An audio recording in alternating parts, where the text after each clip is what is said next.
Hello my beautiful souls, welcome to my YouTube channel चारों with Shivi Chapali. Dear, कैसे हैं आप सभी लोग? आई होप आप सभी लोग बहुत अच्छे हैं, बहुत अच्छे से अपना इनर वर्क कर रहे हैं।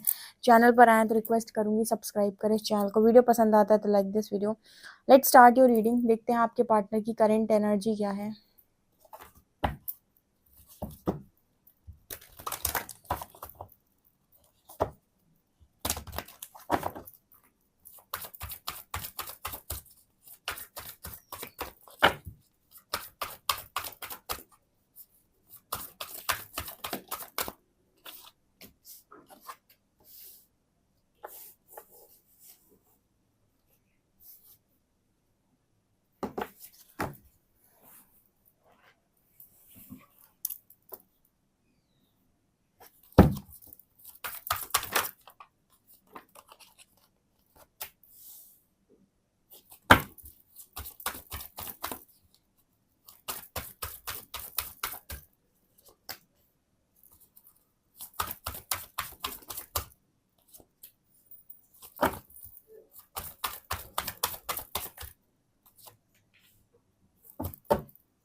देखो गाइस, यहाँ पर बहुत अच्छी रीडिंग निकल कर आई है। पर्सनल रीडिंग भी अगर आप मेरे से लेना चाहते हैं तो आप मुझे व्हाट्सएप पे कांटेक्ट कर सकते हैं।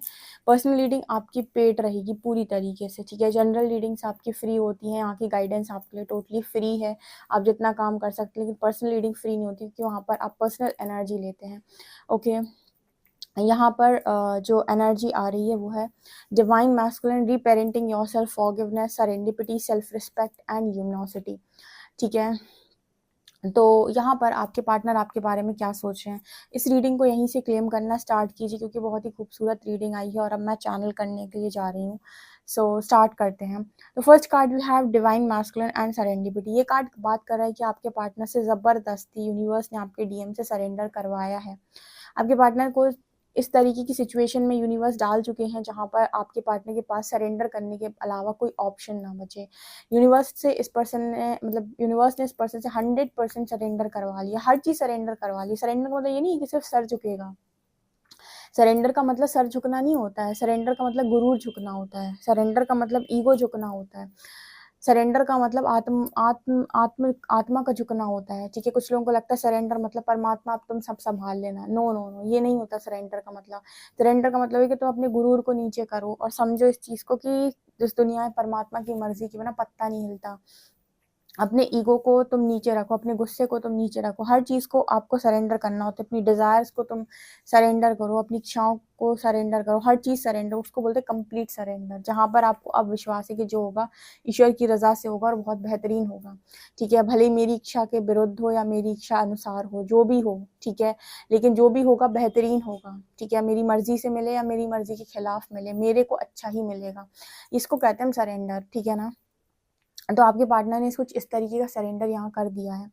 ऑल्सो यहाँ पर कार्ड आ रहा है reparenting your self and self respect. आपके पर्सन जो है, कहीं ना कहीं यूनिवर्स ने इस पर्सन को ये समझाया कि अब आपको अगर ज़िंदगी के अंदर बहुत ज़्यादा रिस्पेक्ट की तमन्ना है, चाहते हो कि बहुत रिस्पेक्ट मिले, बहुत सारा मान सम्मान मिले, ये मिले वो मिले, तो अब अपने आप को खुद को बदलना शुरू कर दो।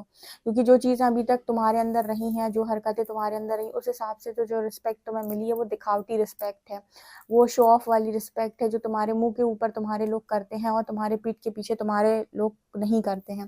जो जो एक्चुअल रिस्पेक्ट होती है वो रिस्पेक्ट होती है जब इंसान आपको दिल से अप्रिशिएट कर दे, यानी कि आपके लिए दूसरों के मन से या दूसरों के अंतरात्मा से दुआएं निकलें कि भगवान इसको भी सारी चीज़ें दे, भगवान इसकी वजह से मेरी लाइफ खुशहाल हुई है, इसको भी सारी चीज़ें अदा करे।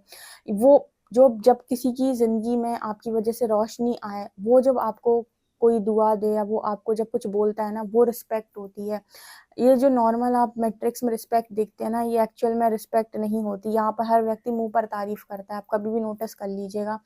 आप कहीं पर भी होते हैं, रिलेटिव्स के बीच में होते हैं, आपको जो रिस्पेक्ट मिलती है, जो तारीफ आपकी होती है ना, वो आपकी व्यक्तित्व की तारीफ नहीं होती अक्सर करके। या तो आपके समय की तारीफ होती है, आपके रुतबे की तारीफ होती है, आपके पास कितना पैसा है उसकी तारीफ होती है, आपके आपकी उन चीज़ों की तारीफ़ होती है जो एक्चुअल में नहीं है, ठीक है? सिर्फ़ दिखावे की तारीफ़ होती है, दिखावटी तारीफ़ होती है, रियल नहीं होती। तो अगर आपको रियल में रिस्पेक्ट चाहिए समाज से, या आप रियल में चाहते हो कि आपको चीज़ें नसीब हों, या तो लोगों की ज़िंदगी में आपने क्या बोया है, उसके अनुसार आपको लोग रिस्पेक्ट करते हैं। अगर आपकी वजह से किसी की भी लाइफ़ में कुछ आया है, कुछ पॉज़िटिव आया है, वो इंसान आपको दिल से रिस्पेक्ट ज़रूर करेगा। उसकी क्योंकि आत्मा आपको रिस्पेक्ट करेगी, उसकी आत्मा से आपके लिए दुआएँ निकलेंगी। तो यूनिवर्स ने इस पर्सन को एक्चुअल में रिस्पेक्ट का मीनिंग समझा है, क्योंकि आपके पार्टनर को रिस्पेक्ट का हमेशा से बहुत डर रहा है कि लोग मुझे रिस्पेक्ट ना करें, नहीं करें तो मतलब आपके पार्टनर के अक्सर करके एक्शंस इसके बेसिस पर रहे हैं कि लोग इन्हें रिस्पेक्ट करें, लोग इन्हें सराहें, लोग इन्हें बहुत ज़्यादा मान-सम्मान दें। तो मान-सम्मान का हमेशा से इस पर्सन को एक भूख रही है। तो आपके पार्टनर को यूनिवर्स ने मान-सम्मान की जो एक्चुअल परिभाषा है ना, वो यहाँ पर समझाइए कि रिस्पेक्ट का मतलब दिखावटी रिस्पेक्ट से नहीं होता है। अगर आप वास्तव में सम्माननीय हैं, तो आपके कर्म आपको सम्मान ज़रूर दिलाते हैं। तो कर्म इम्पोर्टेंट होते हैं, बाकी दिखावे से तो आप दुनिया में कुछ भी नहीं पा सकते, क्योंकि हर चीज़ जो है यहाँ पर दिखावा ही तो है।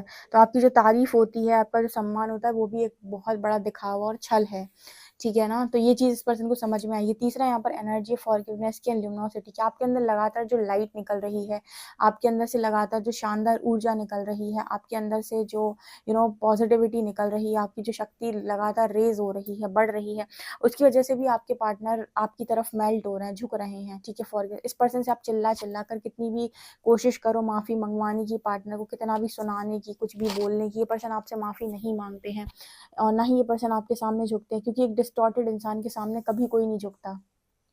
सुनिए इस बात को ध्यान से, आपको ये चीज़ समझ में नहीं आएगी, लेकिन ये अवेयरनेस के लेवल पे है, या आपके थर्ड आई के लेवल पे है, या आपके नॉलेज के लेवल पर है, कि जब आप डिस्टॉर्टेड होते हैं और आप किसी व्यक्ति को कंट्रोल करके अपने सामने झुकाना चाहते हैं ना, उससे सॉरी बुलवाना चाहते हैं, उससे उसकी गलती रियलाइज़ करवाना चाहते हैं, उस पर चीखते हैं, चिल्लाते हैं कि तुम मुझे सॉरी बोलो, तुमसे गलती हुई है, और आप उसको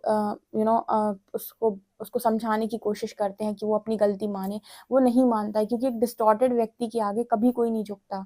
लेकिन वहीं पर अगर आप किसी को फ्री छोड़ देते हैं, उसको आप नहीं बोलते हैं कि तुम मुझसे माफ़ी माँगो, ना ही आप कंट्रोल करने की कोशिश करते हैं, ना ही आप चीखते हैं, चिल्लाते हैं, और लगातार आपकी ऊर्जा अंदर बढ़ती जाती है, और आपके अंदर अगर शक्ति चल रही है, यानी कि आपके अंदर अगर शक्ति राइज़ हुई है, अगर आपने अपना वाइब्रेशन रेज़ किया है, किसी भी स्तर से आपने अध्यात्म में बहुत स्तर का काम अपने ऊपर किया है, लाइट निकलेगी आपके अंदर से। व्यक्ति सामने से आकर आपको सरेंडर कर देगा, आपको जाना भी नहीं पड़ेगा, सामने से आकर सॉरी बोलेगा, सॉरी बोलने के साथ सरेंडर भी कर देगा आपको। ये कहाँ से हुआ? ये आपकी खुद की एनर्जी से हुआ। लोगों को लगता है कि माँगने से चीज़ें मिलती हैं। मैंने कल की नहीं, 1000 टाइम्स की रीडिंग में अपने आप को बताया कि जब आप माँगने की श्रेणी में खड़े होंगे, परमात्मा आपसे मँगवाएगा। कभी भी माँगने की श्रेणी में खड़े ना हों, ठीक है? हमेशा यूनिवर्स से बोले मुझे कमाने वाली श्रेणी में खड़ा करो, जहाँ पर मैं कमा लूँ। हाँ, मैं मेहनत कर लूँगा, मैं आलस नहीं फैलाऊँगा, नहीं फैलाऊँगी। मेरी लाइफ़ में जो भी प्रॉब्लम्स हैं, मैं सारे चैलेंजेस को देख लूँगा या देख लूँगी, लेकिन मुझे हमेशा खड़ा करें ऐसी जगह पर जहाँ पर मुझे कमाने की क्षमता दें, ठीक है? ना कि मुझे कटोरा पकड़ाएँ, क्योंकि मुझे पता है कि बाद में मेरे हाथ में कुछ भी नहीं लगेगा, और मैं ज़िंदगी भर इसी एनर्जी में रह जाऊँगा। तो कभी भी इस एनर्जी को क्लेम ना करें अपनी ज़िंदगी के अंदर, क्योंकि बहुत सारे लोग कहते हैं कि प्लीज़, प्लीज़ ऐसा हो जाए, प्लीज़ ऐसा हो जाए। इससे बेहतर है यूनिवर्स से ये पूछा करो कि प्लीज़ मुझे बताएँ कि मुझे ये कैसे करना है, ठीक है? बजाय इसके कि आप यूनिवर्स से बोलें कि प्लीज़ ऐसा हो जाए, आप ऐसा बोलें कि प्लीज़ यूनिवर्स मुझे बताएँ कि कैसे करना है। करने वाले को चीज़ें ज़रूर मिल जाएँगी, माँगने वाले का पता नहीं, ठीक है? तो ये एनर्जी यहाँ पर दिखाई दे रही है। ठीक है? और आपके पार्टनर सामने से आपको माफ़ी माँग रहे हैं, आज के दिन में माँग भी सकते हैं। अब जैसे ही इस पर्सन ने सरेंडर किया, यूनिवर्स इस पर्सन को लाइफ़ पर्पस पे बिठा लेंगे। मैंने आपको बताया था कि आप सरेंडर करोगे तो सबसे पहली चीज़ जो यूनिवर्स आपके सामने लेकर आते हैं, वो है आपका पर्पस, कि आपके जीवन का उद्देश्य क्या है? क्यों आप भेड़-चाल का हिस्सा बने थे और लोगों से आप भीख माँग रहे थे रिस्पेक्ट के लिए, सम्मान के लिए, कि वो आपकी सम्मान करें, आपको एप्रिशिएट करें, आपको रिस्पेक्ट करें। क्यों आपने ऐसे सोचा कि आप जो भी करेंगे उनको दिखाने के लिए, तो उससे आपको रिस्पेक्ट मिलेगी, ठीक है? आप अपना पर्पस करें, आप अपना काम करें। अगर आपको रिस्पेक्ट मिलनी होगी ना, तो जो पर्पस आप करेंगे, जिनकी लाइफ़ में आपकी वजह से कुछ भी पॉज़िटिव होगा, वो ऑटोमेटिक आपकी रिस्पेक्ट करेंगे, उनसे आपको रिस्पेक्ट माँगने नहीं जाना पड़ेगा, ठीक है? लेकिन अगर आप अपनी लाइफ़ के अंदर सारा काम दिखावटी तौर पे करते रहेंगे कि दिखावा करता हूँ शानदार, अब लोग मेरी रिस्पेक्ट करेंगे, तो ये रिस्पेक्ट सिर्फ आपने मांगी है, कमाई नहीं है, ठीक है ना। ये इज्जत सिर्फ कमाई नहीं है, आपने सिर्फ मांगी है, ठीक है। तो यहाँ पर वो एनर्जी आ रही है लाइफ पर्पस ही, आपके पार्टनर को लाइफ पर्पस से अलाइन किया जाएगा आपके साथ। यहाँ पर देखिए दोनों बर्ड्स वापस से आकर हार्ट सेंटर पे मिल रही हैं, आप दोनों ये हो वापस से सेंटर पे आ रहे हो। इसका मतलब है कि कुछ लोगों के रियूनियन बहुत नज़दीक है, क्योंकि आप तो ऑलरेडी मुझे लगता है पर्पस कर रहे हो या पर्पस पे पहुंच गए हो, आपका पार्टनर आपकी तरफ बढ़ चुका है पर्पस के लिए, और वो जैसे ही आपके साथ अलाइन होगा, यहाँ पर रियूनियन की वाइब है, मतलब सीधा रियूनियन होगा, ठीक है। यहाँ पर यिन और यांग की एनर्जी है, डेफिनेटली ये डिवाइन कपल्स के लिए ही रीडिंग निकल कर आई है। इसको ज़रूर क्लेम करें, इस रियूनियन को क्लेम करें, लेकिन सिर्फ रियूनियन को क्लेम ना करें, अपनी सारी कमियों को एक्सेप्ट करें, उन पे काम करें, यूनिवर्स को बोलें कि आपके अंदर परिवर्तन लेकर आए, आप झेल जाओगे परिवर्तन, लेकिन आप सिर्फ मांगो मत, ठीक है। आप अपने सारे कामों को करो पहले, ये एनर्जी यहाँ पर दिखाई देती है। और देखते हैं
देखिए आपके पर्सन की लाइफ में ऑब्स्टिकल्स चैलेंजेस हैं। देखो सरेंडर करने के बाद यूनिवर्स टेस्ट करता है, तो ऑब्स्टिकल्स तो वो तुरंत नहीं हटाते, ऑब्स्टिकल्स चैलेंजेस आपको देते हैं, लेकिन आपको रोशनी दिखने लगती है, लाइट आपको दिखने लगती है, धीरे धीरे करके रास्ता आपको समझ में आने लगता है, आगे आप बढ़ने लगते हैं। तो वो एनर्जी यहाँ पर आपके डिवाइन काउंटर पार्ट भी आपसे चाहते हैं कि आप सारी कॉन्फ्लिक्ट्स को ख़त्म करें और अपनी लाइफ के अंदर पैशनेट न्यू बिगिनिंग के लिए रेडी रहें, ठीक है, क्योंकि आने वाले समय में ये चीज़ होने वाली है। यहाँ पर नज़र आता है कि आपके पार्टनर से यूनिवर्स ने साफ इनकार किया है कि अब आप कोई भी सेक्रीफाइस नहीं करेंगे, ना ही आप कोई बलिदान देंगे। आप यहाँ बलिदान देने थोड़ी आए हैं, आपके डिवाइन काउंटर पार्ट जो होते हैं ना डीएम, वो आपको तो नहीं समझ पाते, लेकिन अपनी और बाकी चीज़ों का ये बहुत ज़्यादा बलिदान और त्याग और ये और वो फैमिली के लिए सेक्रीफाइसेज एंड ऑल। यूनिवर्स ने साफ कहा है कि आपकी जो भी चीज़ें आज आपकी लाइफ में हैं वो भी आपके ही फैसले का नतीजा है, और आने वाले समय में जो भी होंगी वो भी फैसले का ही नतीजा होंगी। तो उल्टे सीधे सेक्रीफाइसेस करना बंद करो। ये त्यागी बाबा जो आप बन जाते हो ना समय समय पर, ये त्याग करना आप बंद करो। आप इसकी वजह त्याग करने की वजह चॉइस बनाओ। चॉइस बनाने का मतलब कि यूनिवर्स आपको जब भी ऑप्शन देता है तो आप हमेशा राइट चॉइस बनाएं, ठीक है, राइट चॉइस बनाएं। आप क्या करते हो, आप चॉइस बनाते हो, कंफर्टेबल सिचुएशन देखते हो, या फिर आप देखते हो कि सब लोग खुश हो जाएं, मतलब इस तरह की आप चॉइसेस बनाते हो। यूनिवर्स आपसे ये कहता है कि हर पाथ पर आप राइट और रॉन्ग में चॉइस बनाइए, बजाय इसके कि आप ये देखें किसको खुशी है किसको दुख है, कौन कंफर्टेबल सिचुएशन में है कौन अनकंफर्टेबल सिचुएशन में है, आपको क्या प्राप्त होगा क्या नहीं होगा। ये सब से हटके आप राइट और रॉन्ग पे चॉइस बनाइए। राइट पाथ आपको कभी नहीं गिराएगा और रॉन्ग पाथ कभी आपको उठने नहीं देगा। तो यहाँ पर आपके पार्टनर को ये चीज़, इस पर्सन को यूनिवर्स ने बहुत अच्छे से समझाई, और आपके पार्टनर ये कह रहे हैं कि अगर आप भी बहुत ज़्यादा सेक्रीफाइसिंग नेचर के हैं, ठीक है, बहुत ज़्यादा आपने सेक्रीफाइसेस किए हैं लाइफ के अंदर, तो आपसे भी आपके पार्टनर कह रहे हैं कि आइंदा से आप कोई भी ऐसा सेक्रीफाइस ना करें जो आपको लगता है कि ये सही और गलत के अंतर्गत नहीं आता है, लाइक जो सही की स्टेज में ना आता हो वही सेक्रीफाइस करें जो सही पर आपको लगता हो, ठीक है। उल्टे सीधे सेक्रीफाइसेस ना करें, क्योंकि आप ही झेलोगे, ठीक है। जिनके लिए आप सेक्रीफाइस करोगे वो भी एक टाइम के बाद किनारे हट जाते हैं और आपसे कहते हैं आप ही की गलती है, आप ही ने किया है, आप ही जाने, ठीक है ना। सो यहाँ पर सेक्रीफाइसेस हमेशा वहाँ पे करें जहाँ इंपॉर्टेंट है। तीसरी चीज़ आपके पर्सन ये बता रहे हैं कि आने वाले समय में आप और आपके पार्टनर जो है वो बहुत ही ज़्यादा पैशनेट तरीके से कोई बड़ा काम करने वाले हैं, कोई बड़ा बिजनेस बनाने वाले हैं, या दोनों ही जैसे मैंने कहा अपना पर्पस करेंगे तो मतलब कुछ बेस्ट बनाने वाले हैं, पर्पस पे कुछ अच्छा करने वाले हैं। तो आपके पर्सन कह रहे हैं कि अपने सेक्रल पर आप काम करो, क्योंकि आपके पार्टनर के भी सेक्रल चक्रा पे बहुत अच्छा काम चल रहा है यूनिवर्स के द्वारा। ऑल्सो आपके पार्टनर ये भी कह रहे हैं कि इस कनेक्शन में टोटल होप है आपके लिए और इस पर्सन के लिए, मतलब यूनिवर्स इस पर्सन को कह रहे हैं होप है, ये पर्सन आपको कह रहे हैं होप है, और आपको भी यूनिवर्स कह रहा है होप है, क्योंकि ये कनेक्शन लाइफ पर्पस से आपको अलाइन कर रहा है, तो ये कनेक्शन आगे जाकर जुड़ेगा ही जुड़ेगा। तो होप है इस कनेक्शन में, ठीक है। आपके इंट्यूशंस, दोनों के इंट्यूशंस आपको गाइड कर रहे हैं कि मैरिज होगी, ठीक है ना। तो और मटेरियलिस्टिक लाइफ भी आपकी बहुत बेहतरीन होगी, आप अच्छा बैलेंस करेंगे, इसीलिए आपको किसी भी तरह से परेशान नहीं होना है, ठीक है। आपके पार्टनर की एनर्जी डेफिनेटली इस रीडिंग को क्लेम करें, रियूनियन को क्लेम करें, अपनी गलतियों को एक्सेप्ट करें, अपनी लर्निंग करें और अपनी अच्छी खासी अवेकनिंग करें। वीडियो पसंद आए तो like this video, subscribe my channel. Thank you guys.